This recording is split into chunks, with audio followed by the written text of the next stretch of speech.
pomeriggio? Adesso sì, puoi verificare. Adesso ancora non credo perché stanno entrando in questo momento. Ecco, il professor Raugi c'è. Buonasera. Ciao Marco. Buongiorno a tutti. Sì, puoi verificare. Adesso ancora non credo perché stanno entrando. Ecco, ho avviato. Scusate, ho avviato. I just started the YouTube streaming, and when we are all, I'll start the recording. So it's still here.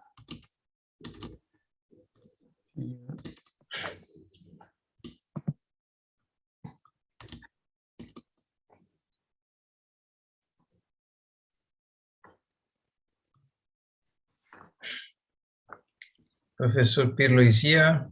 Yes, ciao Giuseppe. Ciao Giuseppe. Ciao, ciao a tutti. Good evening. Anglan is here. Yes, okay. So how do you manage? You need much more time for presentation, means 15 plus 15? Marco and I will split the half an hour presentation in two, if you are asking me. Sorry, yes. Mario. Yes, since I'm looking at the scheduling, and both of you are, yes, from 15 and a half to 16, right? Okay, fine.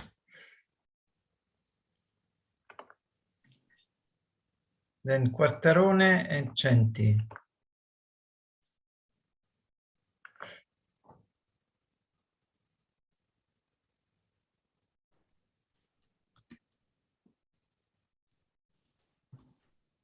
They are not here, right? No. Quartarone. Not yet.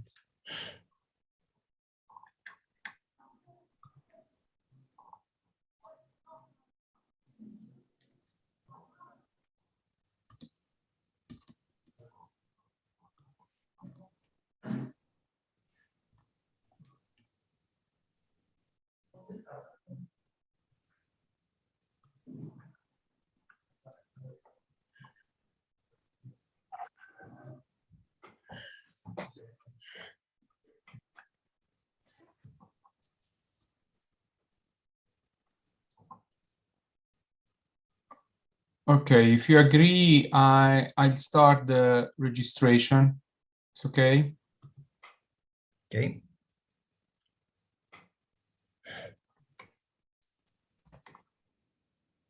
Okay. So good afternoon to everybody. I know that there's been a long morning. We finished a little bit late the morning session. I hope it was interesting. And I'm happy that there were many questions and a big discussion.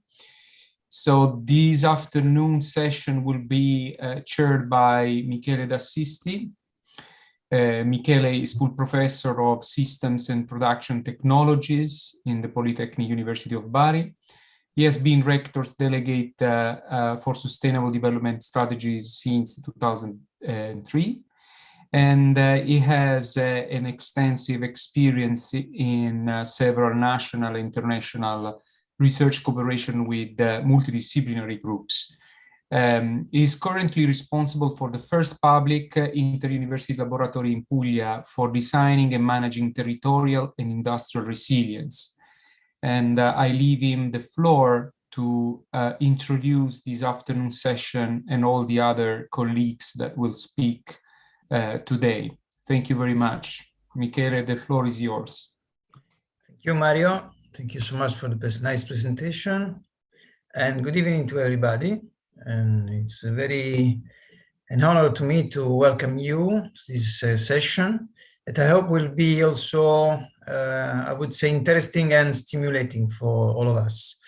It means that we will try to be very precise in our presentation and hope to stimulate some nice discussion or question.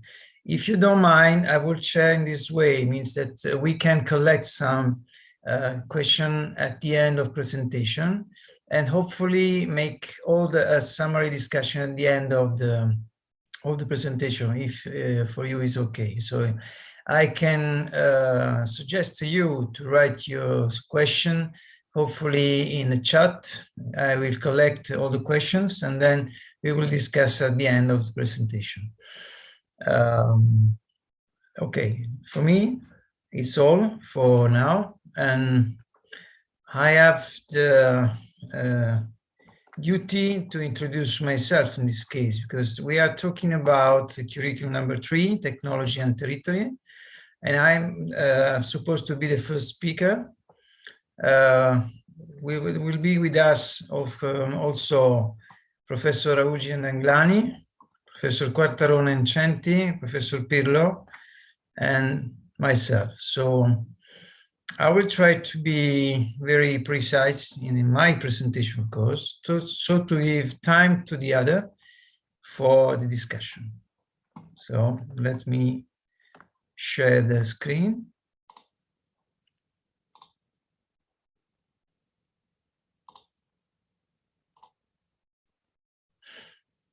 I hope that you see the full screen. Okay, perfect. Yes, we do. So I will start, and with this presentation, which is very, say, specific on in a topic for technologies in sustainable manufacturing. But indeed, you will see how vast and how, say, would say, challenging it can be. Means that, first of all, let me remind you from when, in Italy at least, because in the world that was very early in this date, it becomes the problem of sustainability. And I always stress also in my lesson, the Club of Rome, which is a very, say, visionary group of scientists that remember us in 1972 of the problem of sustainability. According to today's specification, it seems like a problem of lackness of resources. As I saw in the previous presentation in the morning, mostly sustainability is strongly tied to this issue. It means something which is we are going to consume and not even to replenish at all. Okay, if we stick from this point, I would say draw your attention to a very simple equation, very simple, and I would say also useless unless it's focused on one problem. The first one is that if you're thinking about consumption or resources, the impact on this, it can be defined as a CO2 emission, waste, or whatever. It depends on, say, mainly 3 factors. First of all, the number of people on the earth. And I guess you know how much roughly we are. So we must doubled the number of people every 10 years. So now we are close to 8 billion people. So I guess this is one factor we cannot address with sustainable manufacturing at all. Second is the ZDP. And that is a question or a matter of, I would say, habits of people. And this is not my concern, of course. I'm not the right person able to talk about how to change the behavior of people, how to induce a different, I would say, feeling about our relationship with Earth. But the third part, I think, is very important for us and for me in particular, because it concerns technology. And technology, to my side, can be the only one that may change something in this battle against resource consumption and or resource renew. So the problem is that technology alone cannot solve this big challenge. And we should be really aware of this. So I'm just thinking about, I will show how a group in Italy is working on this subject, but we must be really aware that the strongest impact on sustainability issues may be derived from the other two aspects that I referred before. So we are just talking about small effects coming from technology. Let me show how we can think about sustainability issues also from manufacturing point of view by simply thinking about this structure, this systemic view of our society. And mainly, I usually refer to a dynamic view of the problem, which is in the rate of extraction and the rate of replenishment. This is a very important aspect of the question. We may think that equilibrium, because we are talking about equilibrium, depends on the rate of something, in a change of something, not essentially in the mere quantity that change as an overall figure. So if we see the system this way, we can think about manufacturing as a subset of these big issues, big picture that I gave you. What are the main factors of a transformation process and how we can interpret a transformation process, which is in manufacturing? First of all, we have material input, material in output. So, and material may be, as we already know, renewable or not renewable, primary or auxiliary. But in any case, it belongs to Earth and comes back to Earth in a different state as a finished product that we may use as waste or scraps. Then we have energy. Energy is always necessary for any kind of activity in our life. Energy is again resources from Earth in a different form, different shape, but it is always resources. And here again, we have coming from Earth, going to Earth. And this is very important. But in this transformation process, there is another element which sometimes is not perceived as a, say, physical one, which is information. But indeed, we sustain as technologists, but I sustain, which is one of the most important in the issues of sustainability. Because information is the way in which you do things. It means that you can do in the right way or in the worst way or in the bad way. So information is the true and very important issue of sustainability. And here again, we have information in it and information out.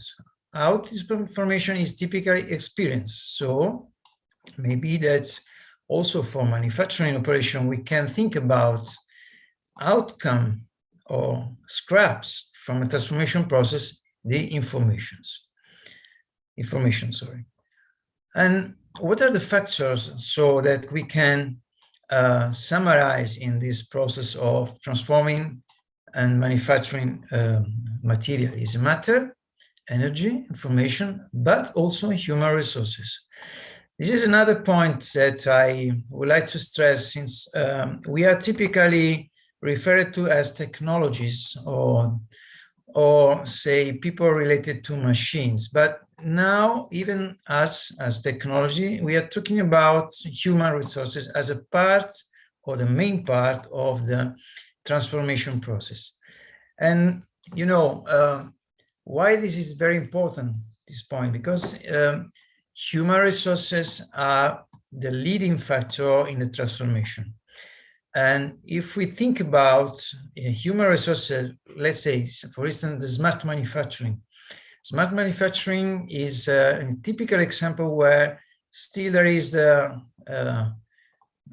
task of transforming the factory in an unmanned factory without man.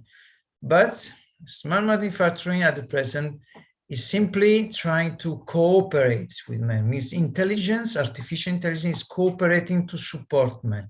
So human resources are in fact a production factor in manufacturing activities. And this has to be perceived very clearly in order to reach a real manufacturing activity and sustainable manufacturing activity.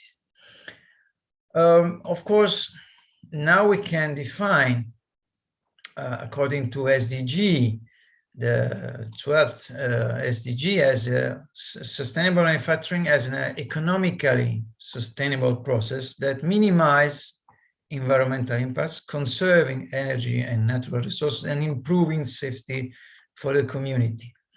But this definition is really, I would say, large, is very wide. So it's very difficult to solve in concrete, in effect, this issue of sustainability in manufacturing. So how can we address this issue? First of all, we have to think that as a manufacturing as I told you, a dynamic process, but also a process which depends on the path that you follow when you go from initial state to the final state. That means that there can be different paths that you can follow for reaching the same state, which is the final state is the state in which you reach the function you are looking for, a product or a process.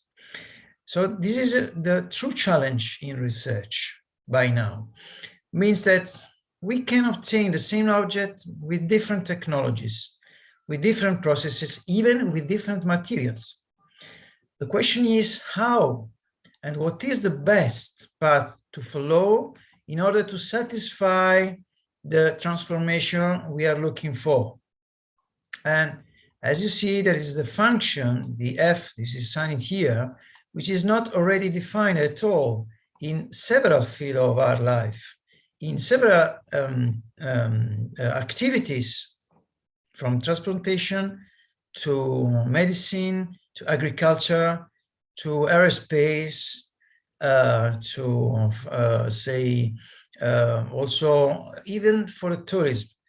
In each one of these sectors, we need manufacturing. We need a transformation for doing things, because we human use things for doing our jobs or activities.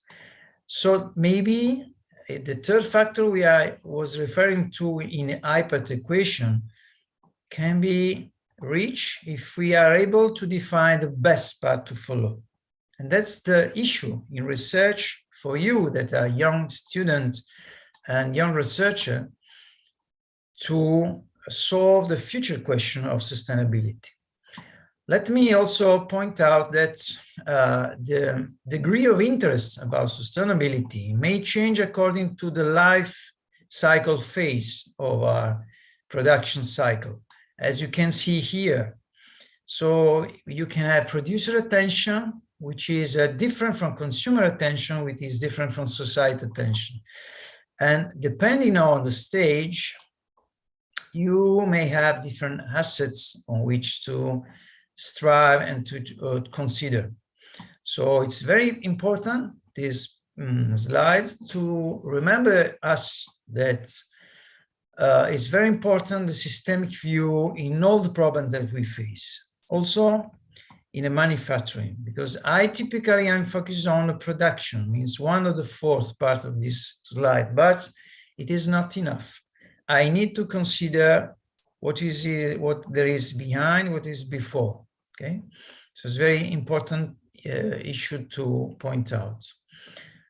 And finally, I saw that you already learned that there is an R model, means 7 hours, 3 hours, 6 hours, 7 hours, 8 hours. The R factor seems to be very important, but what is really important is the relationship between the R's, I mean, how they cooperate to the same issue. And here there is some example of this framework with the world, and mainly, I step with the future. Next slide. The relationship between recycling, which is strongly related also to direct reuse and remanufacturing. Let me say that this picture is not complete at all. There is also room for thinking about new solution and new advanced manufacturing solution for striving and improving this approach.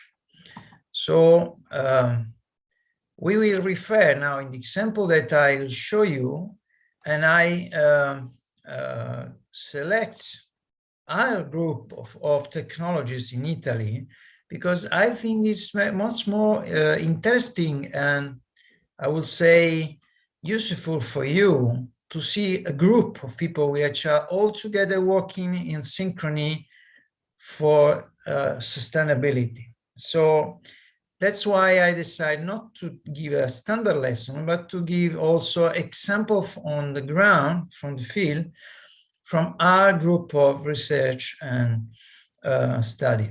So I just give you the flavor of some of example very, very swiftly, because I have not much time and because I wish to give the room for the other discussion. So it's better to be fast, but there will be enough to let you see a sort of picture of what is going on, at least in Italy, which is mostly similar to what is going on all over the world.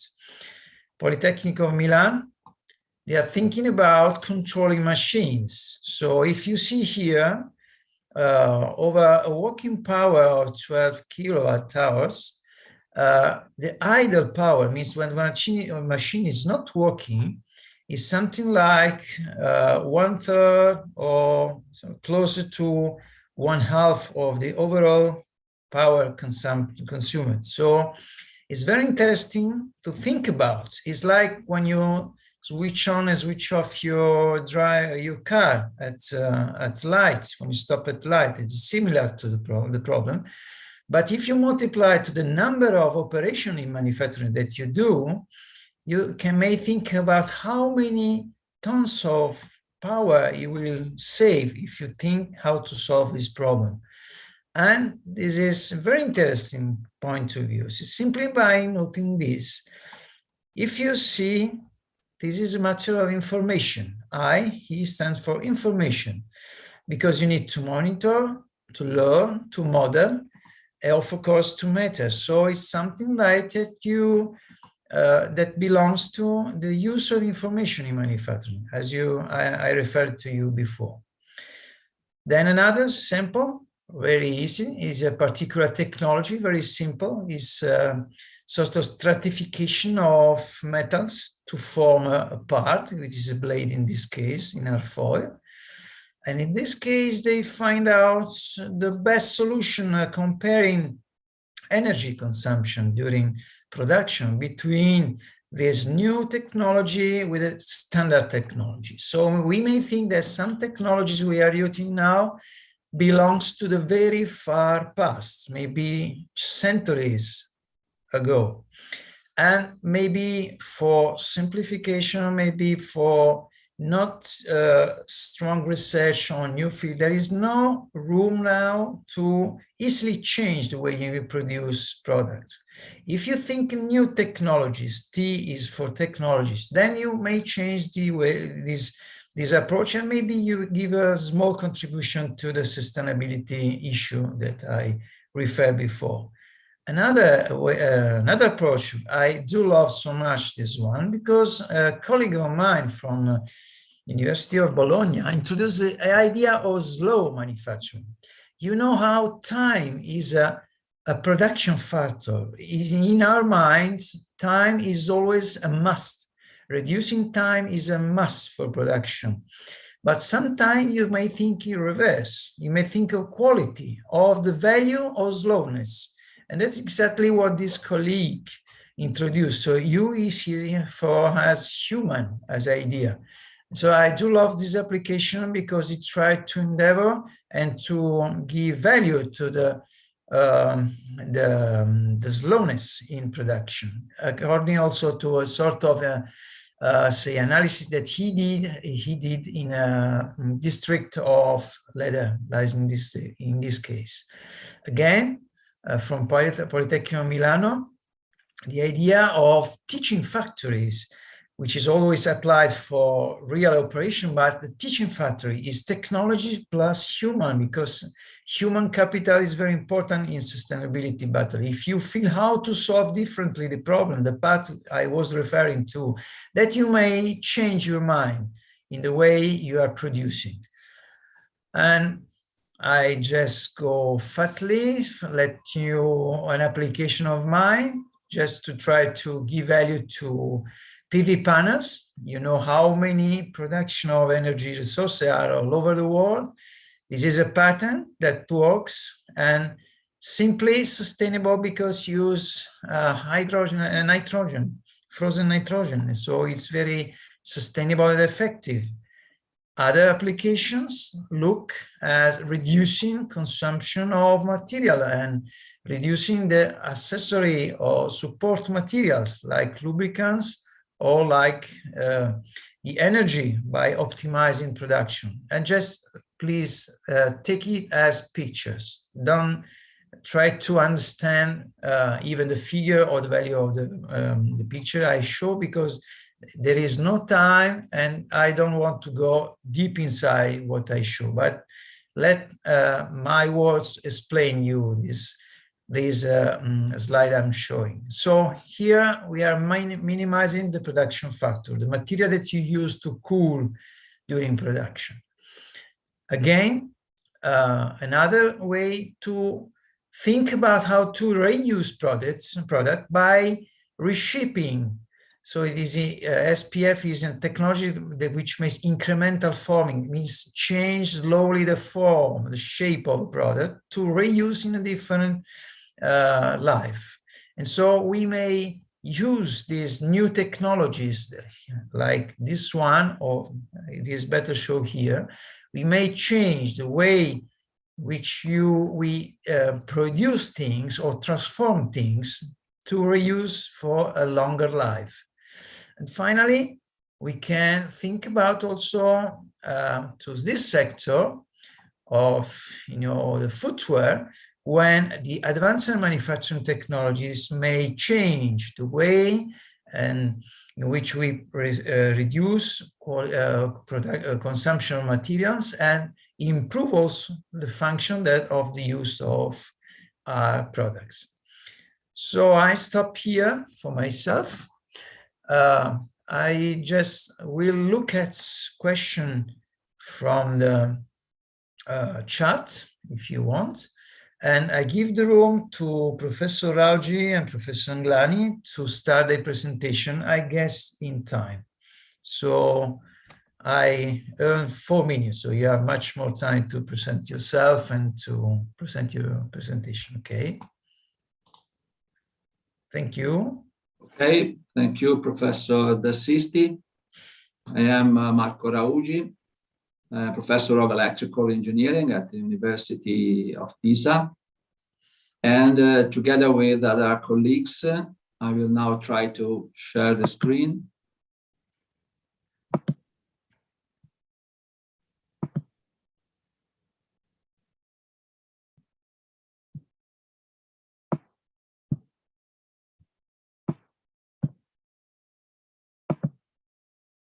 It's okay. So now should be right. Works. Okay. So this presentation was made with the contribution of the 4 professors listed on the screen: myself, Professor Norma Anglani, Professor Michele Bonin, and Professor Antonio Testa, while myself and Norma Anglani will make the presentation. The presentation will begin with a brief introduction on the topic, and then proceed with the 4 important examples just to give some suggestions and some ideas of the important problems that are related to electricity and decarbonization. So just few words, because the audience is a very wide and different educated formation. So just few words to try to give everyone the possibility to understand the framework in which we are moving inside this strange world of electricity. So it is very wide known, every one of us know how many electric devices are in our common life every day. So sometimes, especially those who are not science educated, are trying to confuse electricity with energy. But actually, this is not the same at all. Electricity is a form of energy, and is a form of energy that is not available in nature. Primary energy forms are the fossil ones, oil, carbon, gas, or renewable ones. Most of them known are wind and sun. But electric energy is extremely important because it's the way by which the energy are transferred from the places where the energy is available, and which is the central, the plant where the energy is produced and transformed from primary energy to electric energy, and the place where the energy is used, is consumed, that are cities or every other kind of buildings that use electric energy for their own habits. So energy is a carrier of, and electricity is a carrier of energy, and is not energy itself. So this is the first important point that everyone must have clear. But however, since it's the way in which energy is transferred, it is at the heart of the problem of energy consumption, production, transmission, and use. So historically, at the beginning of the past century, electric energy was produced in a limited number of places and then directly transferred to end users. But has the awareness of the fact that the fossil energy is more and more consumed, and there was a necessity to use renewable energy, so energy that not consumed our planet, then other possibility to produce electric energy was introduced into the system. And this, of course, complicates the control of the system itself and the monitoring of the electric system itself, because it was built at the beginning for in a given scenario, and now it's more and more, the scenario more and more changes, and the system is more complex, far more complex than in the beginning. Moreover, while the generation of electric energy is made by a very high density of energy from fossil combustion, the renewable energy has a typical characteristic of have a very low density. And then what does it mean? It means that a small generator of electric energy from renewable sources are distributed into the place, into the space, into the territory. And this more and more complicated the system itself, because you see in the screen at right, the difference is, this is a graph that try to explain how the system is made. In the beginning, it was made in that way, and now it's completely changed. From the sustainability point of view, electrical technology is related to some SDGs, and of course the SDG 7 that is centrally based on energy, but also with the work, because the availability of energy influences the work and the kind of work and the growth, economic growth. And also it's very important for our cities to give it the possibility to make all the people to have all the possibility to have a high quality life and improve their welfare. And also, of course, the consumption and production. The production system also is clearly based, as Professor D'Assisti clearly said before, is fundamentally based on the availability of energy.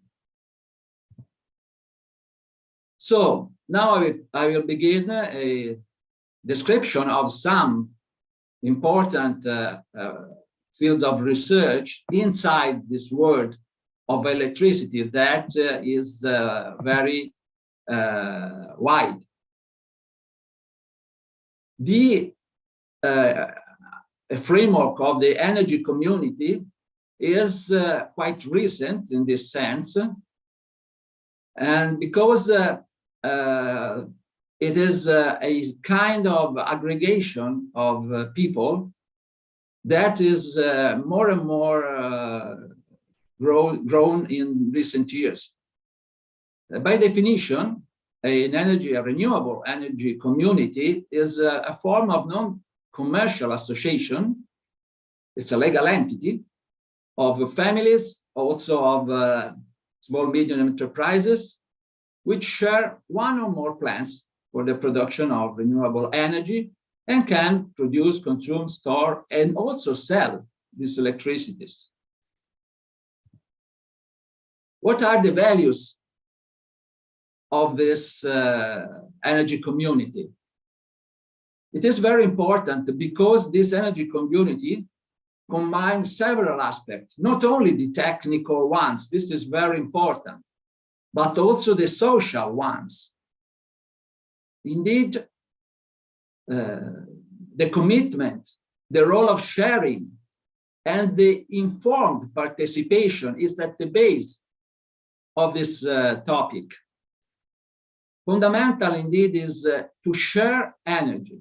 Share energy is a way to reduce energy consumption from a certain point of view, optimize the energy consumption in the sense that energy is more and more less wasted, and also try to push all of us to change our habits for the common good. And this is very important socially. Try to make all of us think not only in terms of ourselves, but only in terms of a community, a part of a community. So it's very important in this sense to make information to all of the people, and participation is a key concept. And let me say, for people who are aware of science, that this is a reformulation, it's nearly a joke, for the third principle of thermodynamics, which states that energy is not created, not destroyed. Okay, but in this sense, it is shared. So these are the three dimensions of sustainability stated in the Agenda 2030, as all of us probably know. The three parts: economic, social, and environmental. And the energy community has something to say in all of these dimensions. Environmental, of course, because renewable production is encouraged, zero CO2 emission, ideally, of course, this is the goal, more energy efficient, and progressive electrification of loads. Social, as I already stressed, the distribution to the direct members of the part of the benefits that the energy community is able to guarantee. And economic, of course, because there are benefits that reward the share self-consumption and return on the investment and continuous improvement. So let me now introduce the pillar of the energy community, that is I would say, all of us, a prosumer. What is a prosumer? A prosumer is a consumer that is no more only a consumer, but is only a producer of energy. And if each of us will become a prosumer, things could be much better in terms of energy savings, because we would try to see that how it is important to improve energy efficiency in the buildings, cost savings, because more efficient behavior, we could buy green. Buy green means buy energy produced by renewable energy, and automation. And also try to learn how to produce energy. And if we produce energy, we'll be more and more aware of the value of having this energy and not waste it. So in this sense, the prosumer will be the enabling subject for the green transition. And that because the role of the prosumer is that this person, I repeat, all of us could be a prosumer, will have great environmental involvement, more and more aware of the importance of be green and behave green, and was more and more responsible of this energy consumption. So this is a sketch of what is the situation in Europe, at least now, because energy community is something that already exists. And you see that there are many, many examples of energy community in Europe, more in Germany than in other states in Europe. But an important view is the right part of the screen, where you see that this bar are the quantity of renewable energy owned by utilities. You see that most of energy is owned by important utilities in the most important state in Europe, but you will see the green bar, that is the citizen energy. What is the citizen energy? The energy produced by persons that are mostly engaged in energy communities. So if this kind of entity will more and more be adopted by, because it's voluntary, of course, is adopted by people, then the property of renewable energy will be not more only by big companies, but also by people, and will be distributed.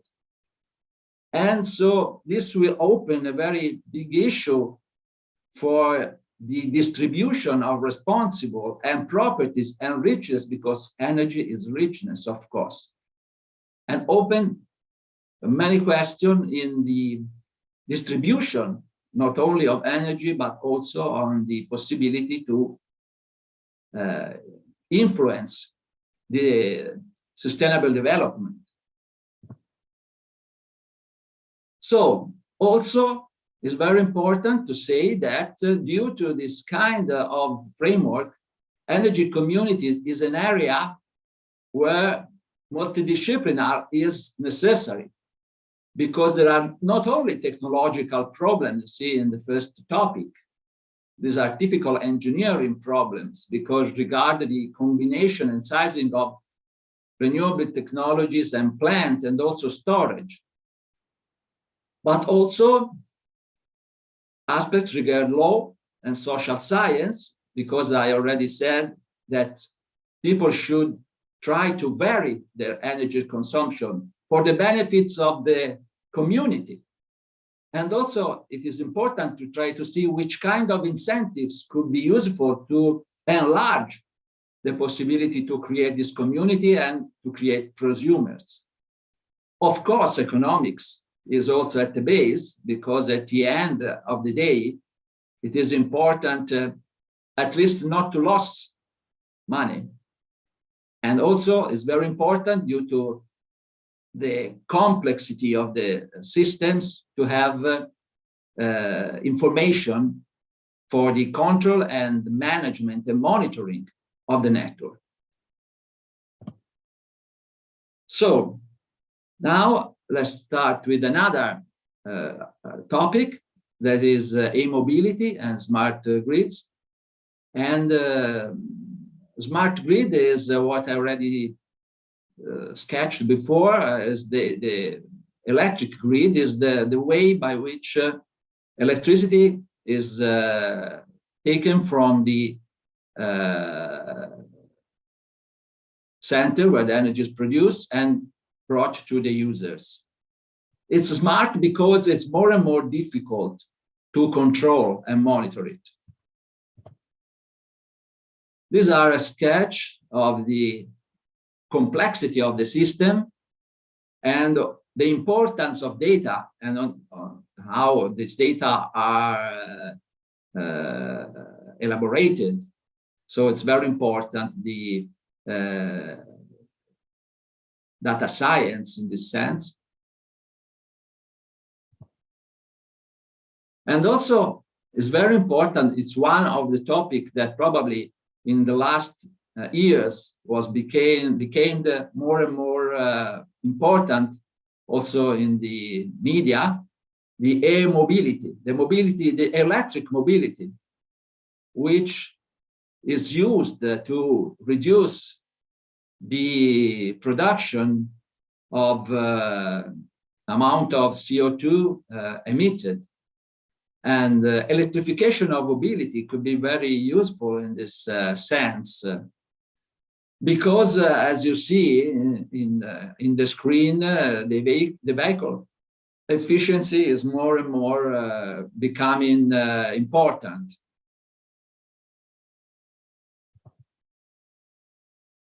The e-mobility, of course, deals not only with cars, but also with ships and airplanes, because more and more, just not to pollute the atmosphere, it is very important that also airplanes not produce these emissions. And so there are studies that try to design airplanes and ships that are supplied by electricity. Also, this means that there should be a wide diffusion of infrastructure for the charging of this kind of distributed systems. So smart grids and e-mobility are strictly related one to each other and are fundamental pillars of the transition towards a low carbon society, because e-mobility is to become an important new form of end use of electricity. Smart grids, of course, will become the main energy source for transport. A large-scale adoption of e-mobility is crucial for the infrastructure investment of smart grids and also to be profitable. And not only there is the connection from the grid to the vehicles, but also the reverse, because electric vehicles could be important components of distributed grids, provide the so-called ancillary services, because also a vehicle can transfer energy to the grid and not only the grid to the vehicles.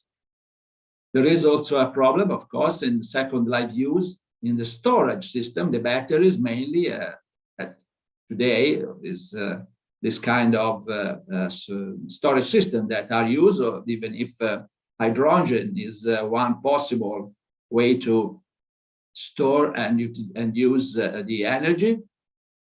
But there is, if the energy system more and more became popular, of course, there should be a big problem in the emission of these batteries. And so this is a description of the topics, the main important topics that are around the decarbonization the e-mobility, the smart grids, and in the middle, the electrification, digitalization, efficiency, renewable energy, hydrogen, distributed generation, and so on. There are a lot of arguments that are subject of research to optimize the performance that could enable the e-mobility and the efficiency of the smart grids in this sense. So now my first part of the presentation is finished, and I will leave the stage to Norma Anglani. So please, Norma, continue. Okay, thanks everybody. I will share my screen if you don't mind. Let's see if I will stop my presentation. Okay, let's see if I can make it. Okay, share. Let's see. I don't know, where is it?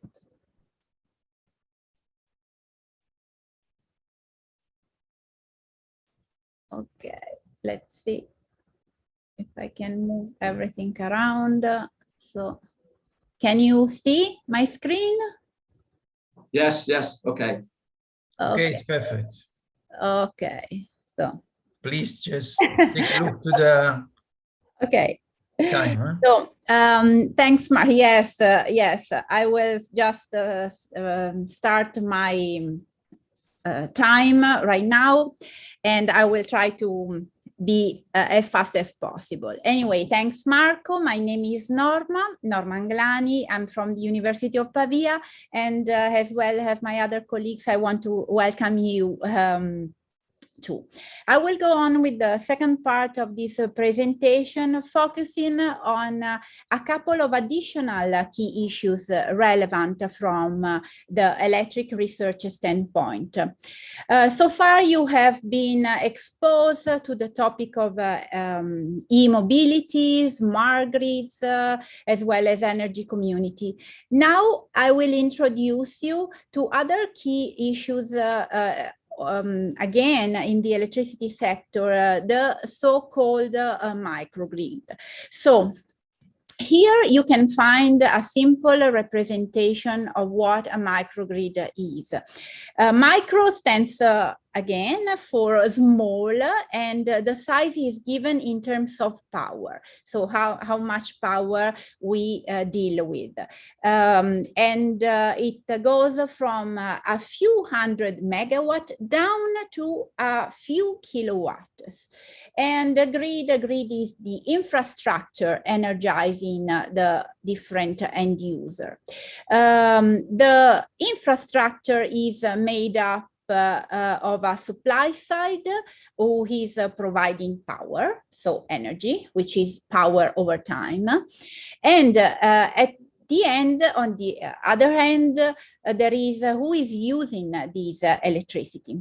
So with respect to who is powering this network, we can have what is called a grid-connected microgrid. So there is a connection with the main grid, with the centralized power plant, as Marco was showing you before. But there is also the chance of using this DER, which stands for distributed energy resources, like hydropower, solar panels, wind panels, but also fuel-based generators, like the diesel generators, and all different kinds of storage, like batteries, fuel cells, and also sometimes also the electric vehicles in the so-called V2G, vehicle to grid configuration, where the vehicles can be either a loader, so someone who needs energy and power, but also can provide ancillary services like providing energy back to the grid. As I said, the grid can be seen in this way, grid connected, but also can be considered as islanded. Islanded means that there is no a main grid upstream. You can be energized by local kind of resources. this is a very powerful way of reaching almost everywhere in this way. So you don't need a main centralized power plant, but you can energize locally, potentially, all different users. And there is an increasing demand for highly reliable and sustainable power supplies under the fast development of smart and connected communities in recent years. Mainly, the global trend of urbanization has been posing significant challenges on the heavy loaded and very often aging power infrastructure in our cities. You have been you saw today in the morning, talking about urban areas and make these areas more sustainable. But we know that UNO, United Nations, forecast for the next 15 years an increase of almost 1 billion people. So these will pose a very strong challenge on the power and energy system, provided that the infrastructure are almost operating right now at its physical limits. But this is not only an issue related with developed country. This is an issue that involves also developing country, because if you think about rural areas or isolated areas, the main issue is how to be reached this area. And you have to bring electrification in a reliable way, and the supply of electricity is likely to be affordable and sustainable. So this kind of infrastructure can be the one able not only to, let's say, overcome problems like outages, blackouts, that can be the consequence of a weak grid, because there might be some threats that can come either from the weather, extreme weather events, or cyber attacks, or faults of any kind, or disasters. So the microgrid is something that can provide and can be a promising paradigm of electricity resilience. Resilience, this word that you have been hearing a lot today, and is able to keep a local community service up and running, even when something disruptive happens on the main grid, in case you have a grid connected microgrid. But when there is no main grid, as in this kind, then the microgrid happens to be the only way a local community can be energized. So what are the main features of a microgrid? Well, actually, there are many definitions. I want to rely on the SIGRE 2015 one, which is a definition according to which microgrids are electricity distribution system containing loads, distributed energy resources, as we saw, such as diesel generators, but also renewable energies, kind of plant, storage systems, and also controllable loads. That all these systems can be operated in a controlled, coordinated way, either while it's connected to the main grid or when it is operated islanded. So there are very many distinct advantages to customers and utility when a microgrid is set up. Of course, it improves efficiency and minimize the overall energy consumption. Why this happens? Because you don't have to rely on long lines, on long network, and so you don't have to rely on centralized electricity production, but you produce your electricity locally. So this is a way to improve efficiency and also to improve consumption, and to reduce the impact of the electricity production, because you can make the most out of all the renewable sources. It can help then, here I will be talking technically, but to relieve congestion. So when electricity needs to be distributed and it has to be done in the best way. So it involves a lot of problems related to also how to make a safe supply of energy. But of course, it is a very cost-efficient way of infrastructure replacement. So there are technical challenges, as I was anticipating, like being able to provide a good quality for the electricity you are providing, which should be efficient, of high quality, but also should have less cost than coming from the centralized power plant. And renewable energies are much better controlled in this kind of infrastructure than if they were from a centralized grid. There are other issues related to how better control the variability of renewable energy and also the variability of loads. So how to control the match between demand and supply. And there are really many objectives objectives and targets that should be optimized in the long run. One of these challenges is what you have been already exposed, is the resilience, that here is called the resilience challenge, which somehow can be also a link amongst different disciplines.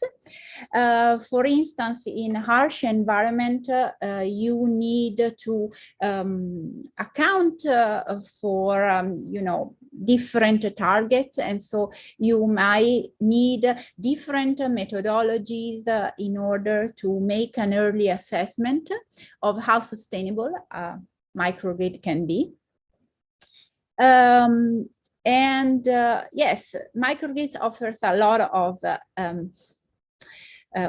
wide range of challenges, among which even the definition of a resilience, there might be many ways in which we can account for the resilience of a microgrid.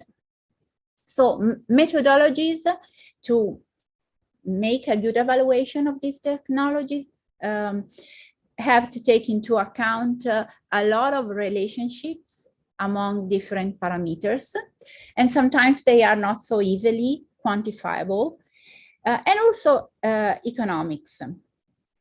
So, there is a lot of different challenges that can be won together. Another kind of research field related with electrical technologies is the one dealing with the so-called IoT, Internet of Things. I can guess that you heard about that or you talk about that. IoT is the interconnection via the internet of computing devices embedded in everyday objects, enabling them to send and receive data. But these can pose different problems. These are likely wireless devices, so there is no really an external source available. So you need to make it really small and remote, all the different appliances, helping these devices to be energized.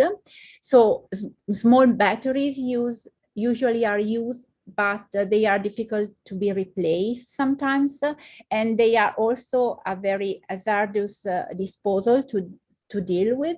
So one solution is that this sort of things can be self-powered, and or the batteries that are needed can be recharged by scavenging energy from the environment around. So trying to pick up the energy that is around, sorry, just here.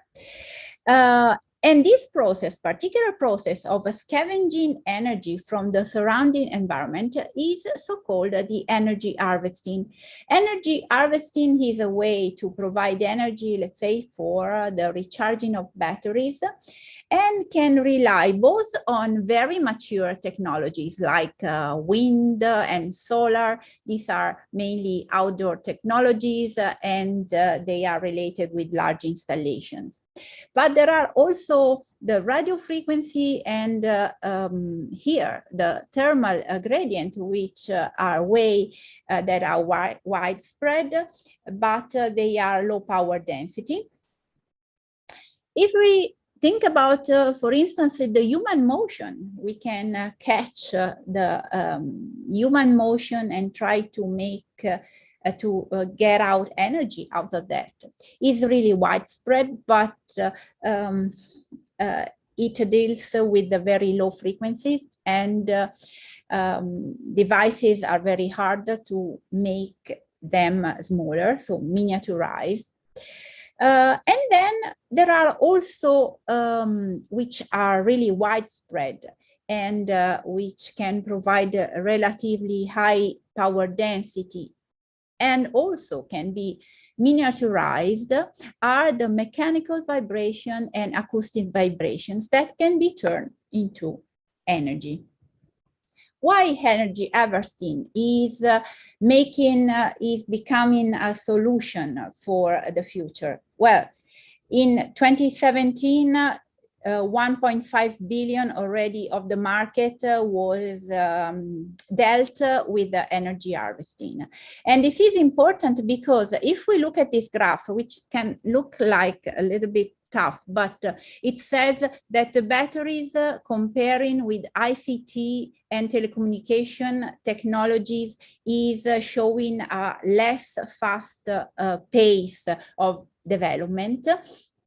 Well, if we think about the challenge that batteries pose, then energy harvesting can be a solution. And it is a very highly interdisciplinary area of research. So Internet of Things is a paradigm for the future in terms of the potential that can provide us with information. But the problem with batteries, well, the chemistry in our colleagues in chemistry will provide us with new solution, of course, but devices like the one that we can work on with respect to energy harvesting can be a very powerful solution for these devices.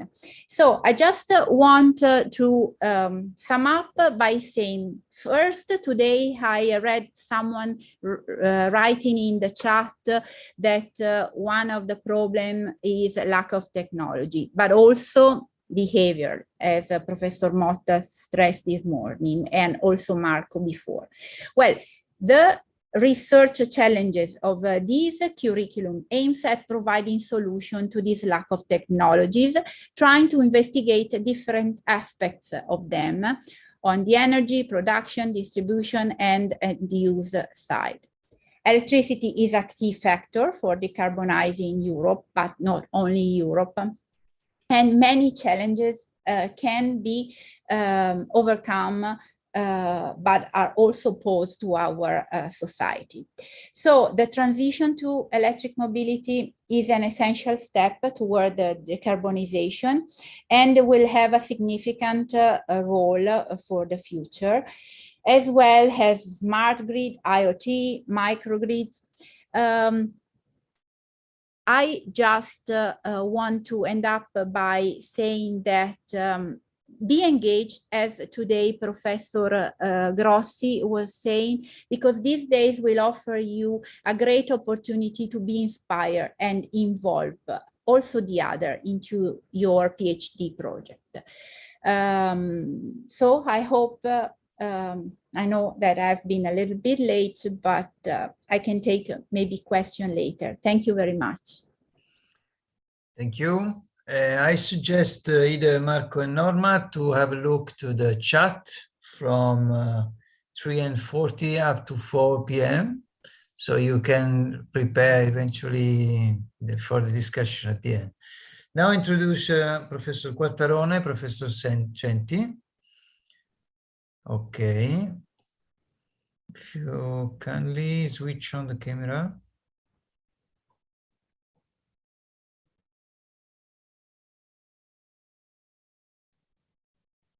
Eliana, are you here? Okay, okay. Okay. Ready? Can you hear me now? Yes, perfectly. Everything is okay. Also the video is okay. Okay. First of all, good afternoon, everybody. What I would like to deal with you today is how chemistry and energy are correlated between them, and in particular, how chemistry can boost a sustainable development and the transition to clean energy. What is energy? Energy is the ability to do work or to heat something. As you know, there is a lot of energy source. Probably chemical energy is largely used because it's based on the simple conversion of what is available in nature into more useful form. For instance, the fossil fuel, the natural gas, the batteries and wood biomass, and so on. All these chemical energy are used to produce work or heating source or electricity source for the most used application today, which are stationary, portable, and mobility, which means transportation, industrial sectors, electrification and heating of residential and commercial building, and electric power that are assisted by this chemical energy, in particular by using this type of materials, which are the fossil fuel, which unfortunately have, as all you know, important critical and issue. As for instance, one is more technical, that is the efficiency of conversion. Chemical heat or chemical energy is not so efficient as we can expect. And then there is a depletion issue, because this kind of energetic sources are not infinite and not always available. Probably standing to the Haber prediction, the peak of ability has been already achieved. And last but unfortunately not least are the climate issue, because fossil fuels are so negative in impact in terms of environment to the CO2 emission. So what chemists can do is leave out this kind of materials, for instance, the fossil fuels, to move towards a greener approach, which fit with what the European policy is doing during the last 2 years by building up a new policy context that has been signed by all members as the European Green Deal, which aims at improving the well-being of people by becoming a climate neutral society by 2050, and in particular by developing clean products and clean technology stimulated by green chemistry, chemical approach. This will be carried out by step through a transition to clean energy and a route to fully decarbonization, which is envisaged by 2050, coupled with economic growth decoupled from resource use. This is a very, very important point. So the Green Deal, as we know, is an integral part of the strategic agenda of the United Nations in terms of sustainable development goal. In particular, the relevant goal is the number 7, respect to which the research and innovation will be funded in order to support e-mobility, smart transport, batteries, energy storage, clean energy, in addition to the renewables, in order to ensure access to affordable, reliable, sustainable, and modern energy for all. What is a variable renewable energy source? Is energy which comes from a continuous flows of energy occurring in a natural environment. For instance, sun, for instance, tide, ocean, wind, biomass. And there's the fundamental characteristics that, contrary to the fossil fuel, is considered inexhaustible. As we can see from this graph, when there is a comparison between the fossil fuel and the renewables that tend to be always available. Among the huge family of renewable, of course, the solar energy is the most abundant because the surface of Earth may be stocked by 1,100, 2,000 terawatt, and is, of course, an inexhaustible source. It has been calculated that is guarantees for more than 4 billion years and is naturally well distributed over the planet. The technology which is based on the solar energy is the photovoltaics, which converts the energy from sun into electricity. This is actually made by silicon as the mainstream technology. All the solar panels we see around us are made of silicon, because actually is concretely the highest conversion efficiency. However, in order to decrease device costs and to be more dependent than silicon, which is a critical raw material mainly located in China, emerging and alternative materials are deeply studied by chemists during the last years. For instance, organic materials or emerging systems from the thin film technology. However, despite the renewables are so enormously available, they are also intermittent. And this fluctuation must be compensated somehow, because there is a mismatch between the energy source and the energy needs. This can be made, as already you have seen in the very nice talk before, by an integration between the renewable energy source and the energy storage technology into a grid, in order to compensate some fluctuation and to provide a fully available energy also in case of seasonal dependency or day-by-night dependency and so on. This at level of smart grid, but also in case of gigafactories, so industrial sector. And the idea of the integration of renewable and energy storage for a chemistry must be strictly related to the sustainable perspective, which means to think in terms of closed-loop recycling pathways in the device life cycles and eco-design of a sustainable device, meaning the use of 3R, recycling, remanufacturing, and reuse, in order to reduce the waste material and the disposal to be treated.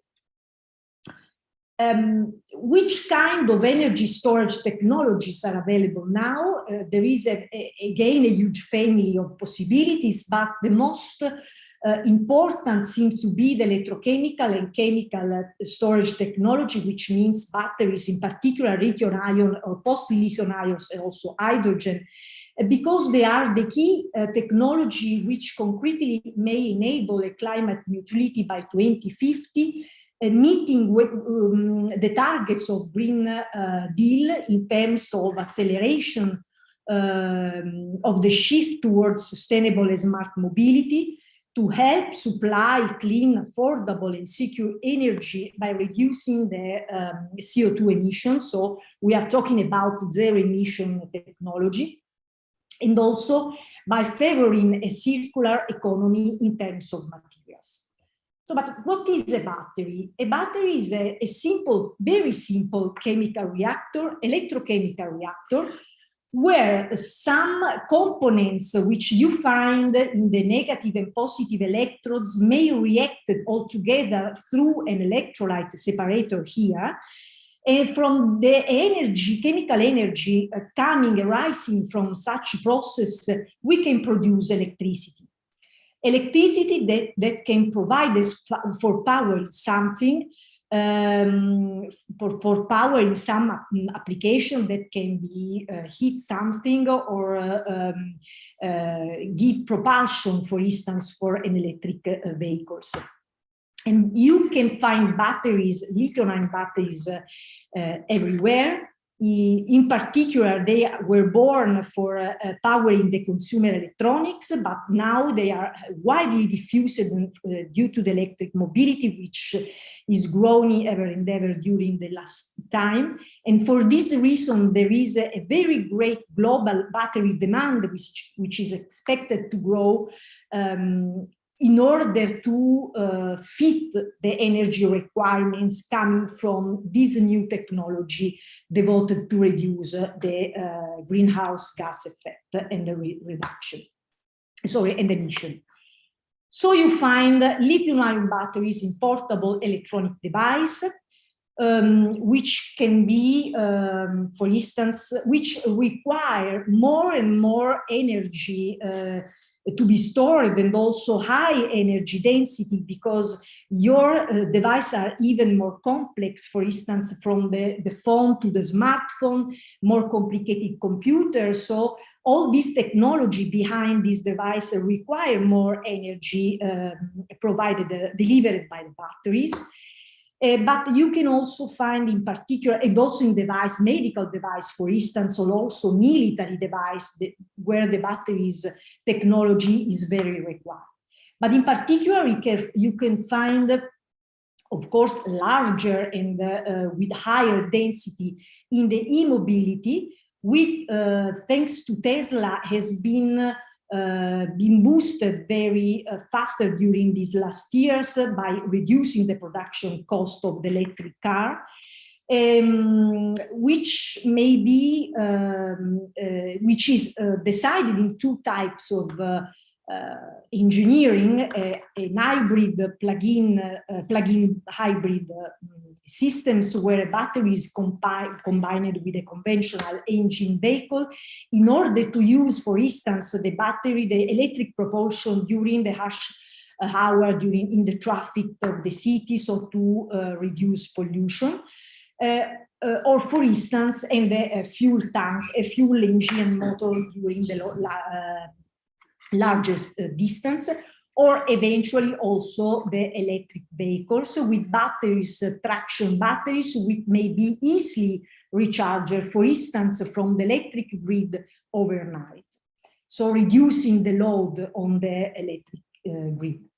But batteries are also used on a nanogrid, for instance, in terms of residential application, where a series of batteries may be integrated with, for instance, hydrogen, which are charged from the electric grids to compensate the fluctuation of your solar panel put on your roof of your house during, for instance, winter or during night, and maybe also used to maybe, of course, recharge back from the same solar panel. The chemist in this kind of technology may work on the improvement of the materials in terms of chemistry neutral approach by designing greener materials, may be easily manufactured with the support of artificial intelligence, and also may easily recycled, as we already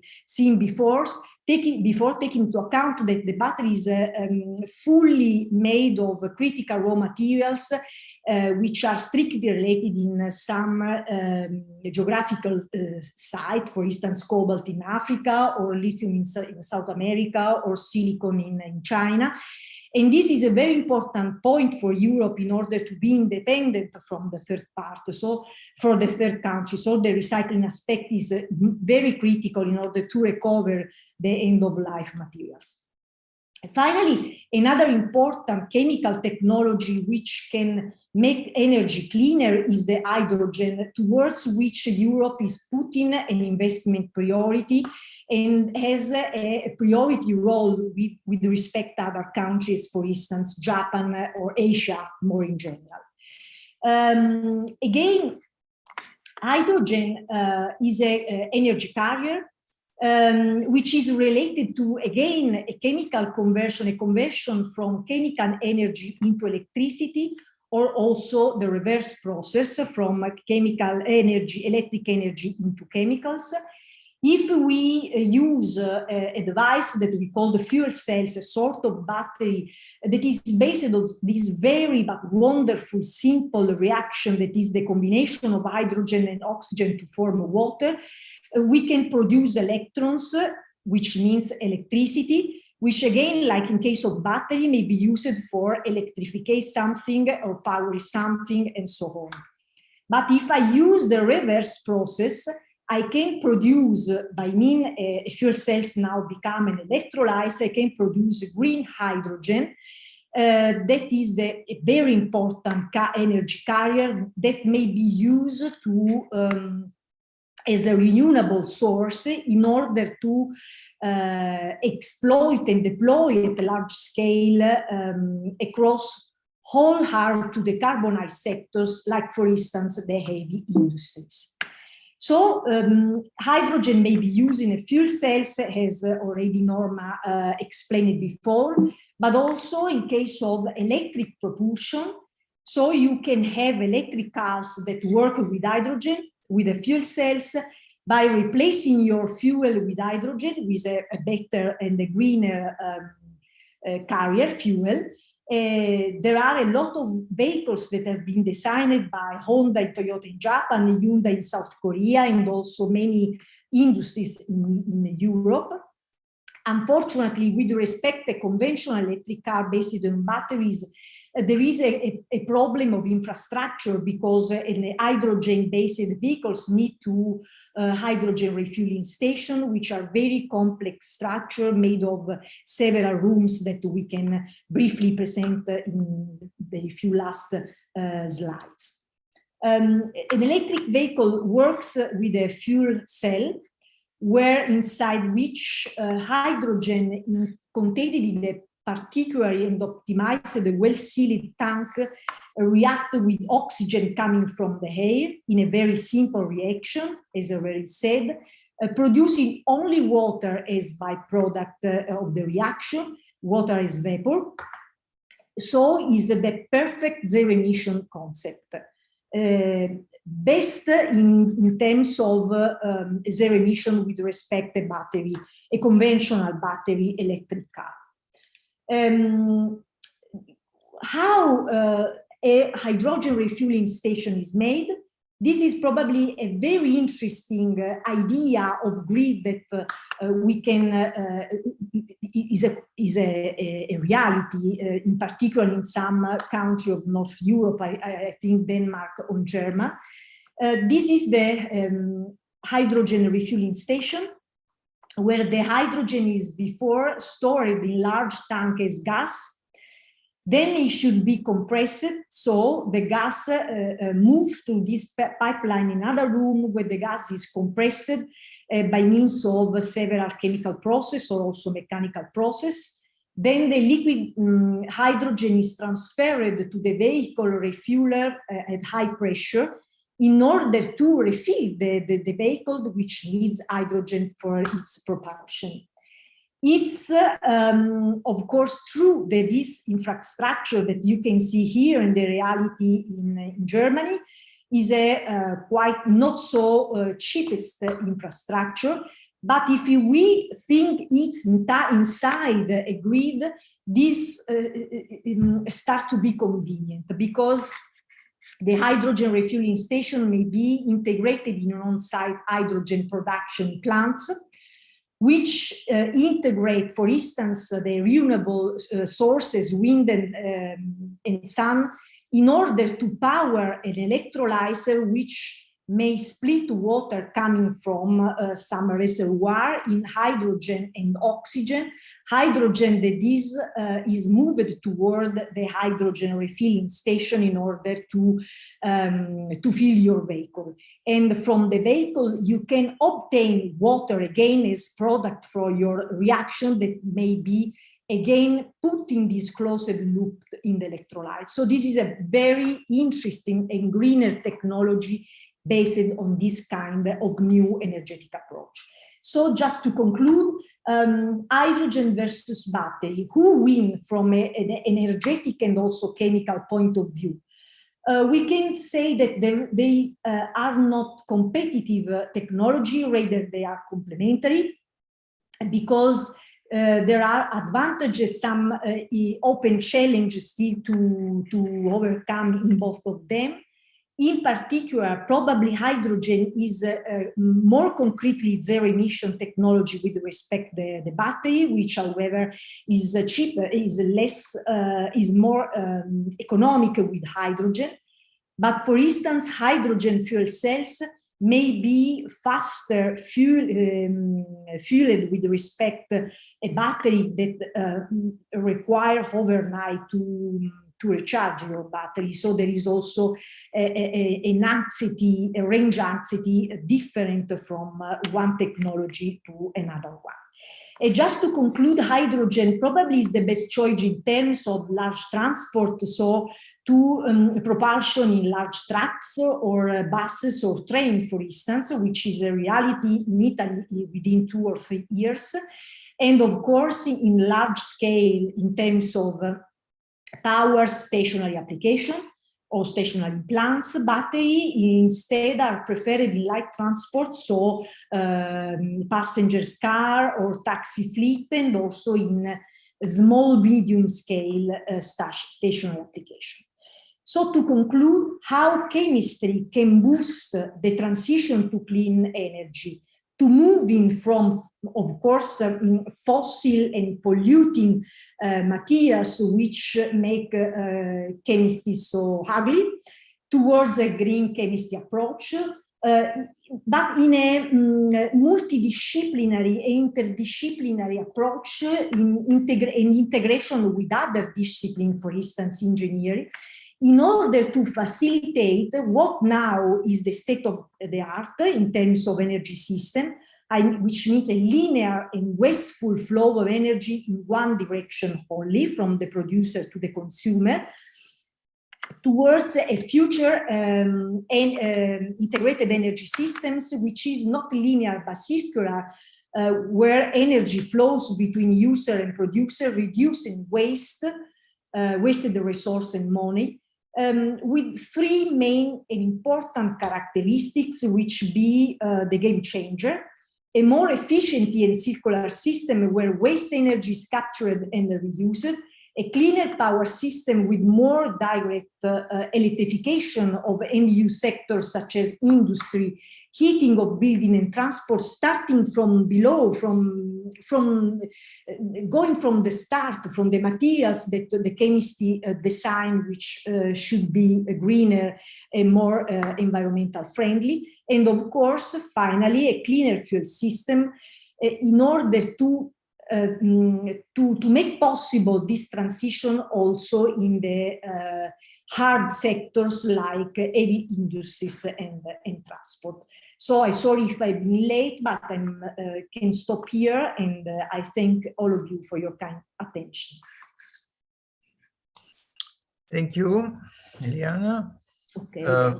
There is also Professor Centi. I'm here. So unfortunately, we are a little bit late. So if you can manage it some way, it would be nice. Thanks. Yes, I will try. I hope that you see my screen. You see my screen? Yes. Okay, perfect. Okay, so let's try to be a bit short. And the first question that I think that will be important is why was put together these topics, chemistry and catalysis. Because of course you will see that there are shared many common aspects. Catalysis is an important part of chemistry. Of course, also is important part of other topics from engineering, physics, and other, but let me say the roots are in chemistry. Few words about catalysis, just because some of you probably are not fully aware of catalysis, what is exactly. So the concept of catalysis is that is an element, normally a solid, on which you absorb some reactant, catalyze, so accelerate the transformation of these, and in a cyclic process, in a cyclic event, because at the end of the catalytic cycle, you reform exactly the catalyst, starting catalyst. But of course, in this transformation, you are introducing a new path of transformation that you see on the right, in which normally this is a path which has a lower activation energy.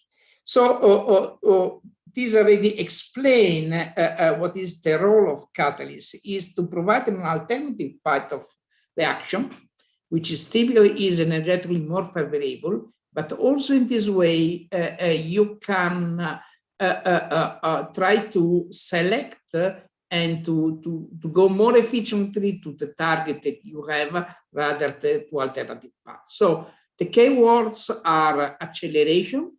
So you increase the rate of reaction, you control the path, so you increase the selectivity, and you save energy because you need less energy without the catalyst. You reduce the waste because you have a better control of the reaction, and you of course you save also resources in general. So these are the elements why is integral part of any sustainable objective. So you see here, for example, an example of industrial catalyst.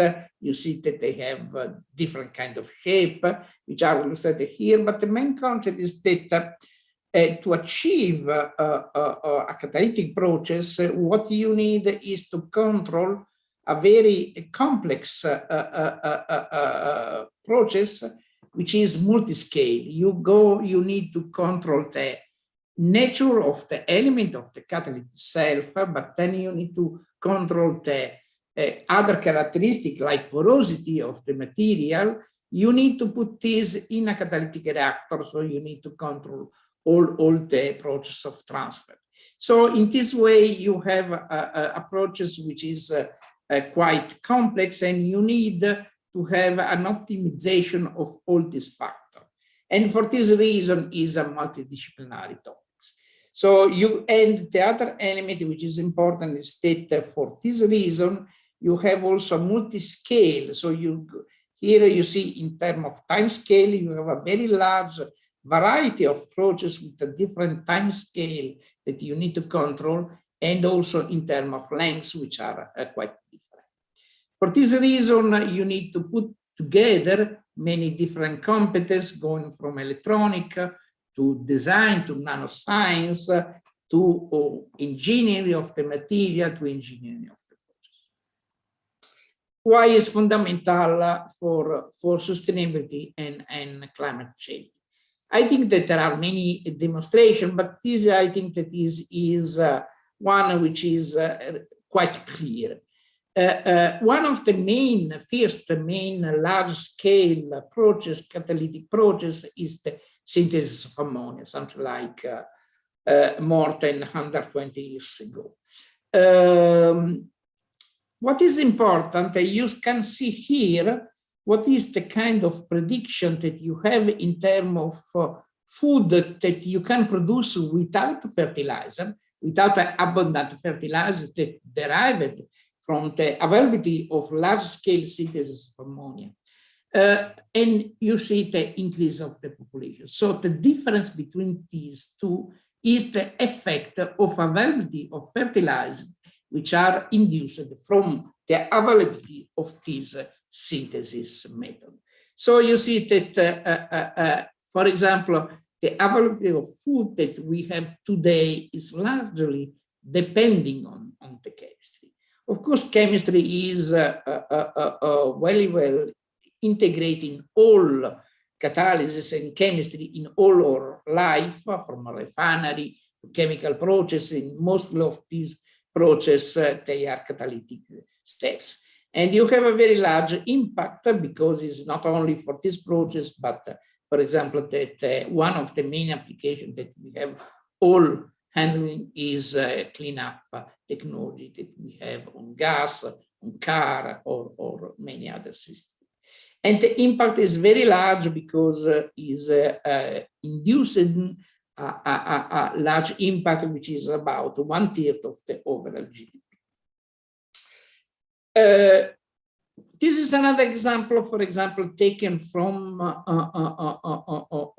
company. This is Clariant, one of the main company, and this is the estimation of the contribution that they can have in improving the catalyst and improving the catalytic process that they have in terms of respect to business as usual. You see that they estimate that something like of the order of 13 exajoule can be saved by improving the actual existing catalytic process using, let me say, emerging catalytic technology. So, and of course, this saving corresponds to a large saving in terms of CO2 emission. And clearly, this required to have a better understanding, and you see on the bottom some element. For example, you need to understand what are the different elements in the catalyst. You need to understand the different processes which occur that we see again in these different scale, time scale, and length scale, the different kind of process that you need to control. And of course, going to this direction, you need to use as much as possible nanotechnology to design and to develop effective catalysts. Let me say that perhaps nanocatalysis is one of the first real example of industrial large-scale application of nanotechnology, which of course we have seen also before. You have many applications from energy to biorefinery, green process, environmental, food processing, or other like sensor. And what you see here is just one example that if you change the nano dimension and the different kind of phase which are exposed, even in a very simple reaction, which is oxidation of carbon monoxide, but which is an important reaction in terms of environmental application. What you have typically in the car, you have a very large dependence on the kind of shape of the nanoparticles. And going to a bit into the long-term strategy, what we see is that this is a kind of estimation of what is the trends that we have up to now in different countries in terms of reduction of the greenhouse gas respect to the state which is today essentially.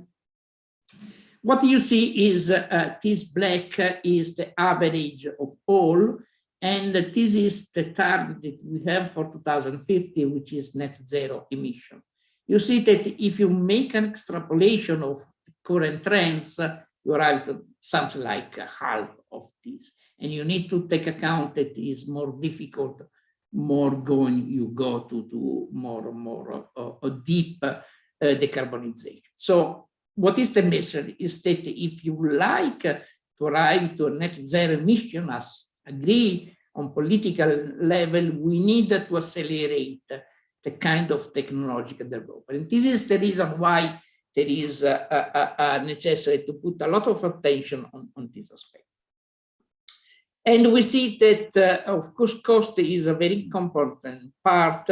What we see is that if we predict, for example, 2050, some of the cost for advancement for different kind of technology, we see that some are negative costs because they introduce in some way some alternative. For example, when you introduce electrical vehicle, you have a saving of energy, and for this reason, at the end, you have a saving of cost. There are some other in which, on the contrary, even in 2050, there are some higher costs. And it's obvious that we have a lot of discussion also today on the use of electrical vehicle or hydrogen vehicle, which is very fine because they are an important part of the future.